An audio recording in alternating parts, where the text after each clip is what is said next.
I'm Evelina and I'm 15. I'm a pupil of the 9th form.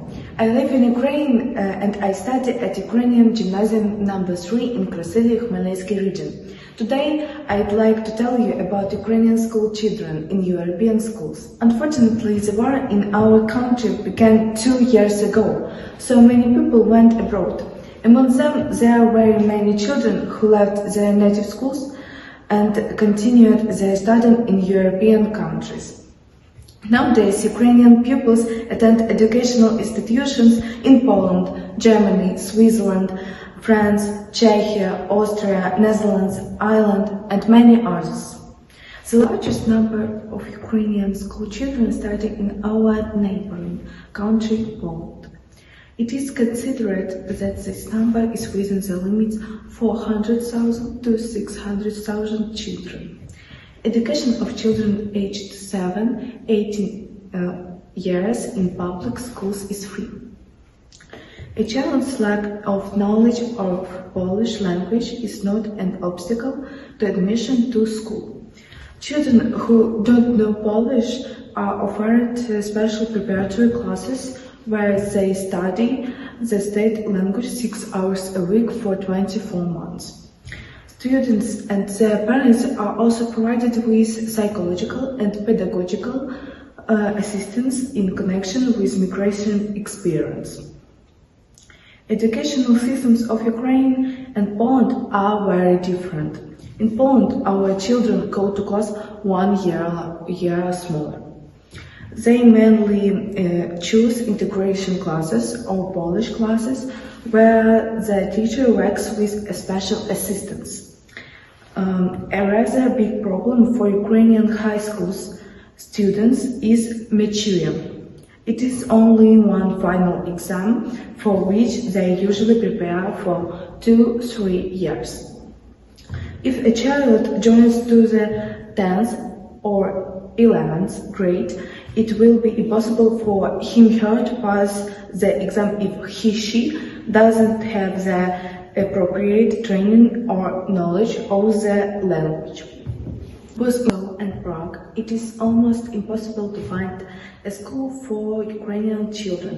That's why the refugees should look for school in smaller towns of the Czech Republic.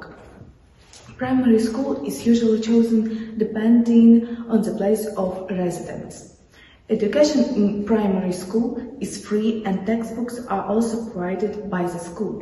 School lunches and the extended day group are paid. Ukrainian school children were allowed not to take the single entrance exam in the Czech language. It was replaced by an interview.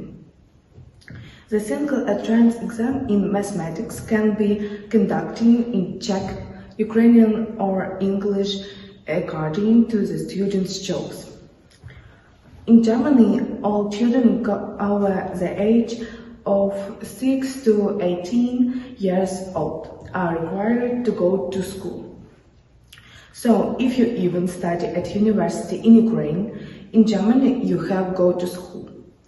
German is a compulsory subject for all children. Ukrainian children are taught Ukrainian English subject on the history and culture of Ukraine, simple mathematics in German. Nearly 14,000 Ukrainian children and teenagers study at Austrian educational institutions. With the aim of better integration, transitional courses were created for Ukrainian school children to improve their knowledge of the German language and also increase the number of German language classes.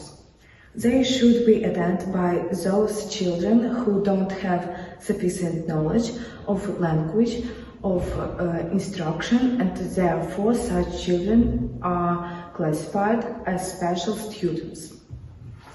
In these classes, children learn German for up to 20 hours a week and attend only subjects such as handicrafts, music, to physical educational together with their main class. Ukrainian pupils can also get free secondary education in such countries as Switzerland, Netherlands, Norway, Ireland, where their governments are looking for an opportunity to provide school education for all Ukrainian refugees, and special Ukrainian classes are being created in schools. As for me, I like studying in my school, and I'm going to continue my education in Ukraine too. And my dream is to practice my English in one of the language schools in Britain.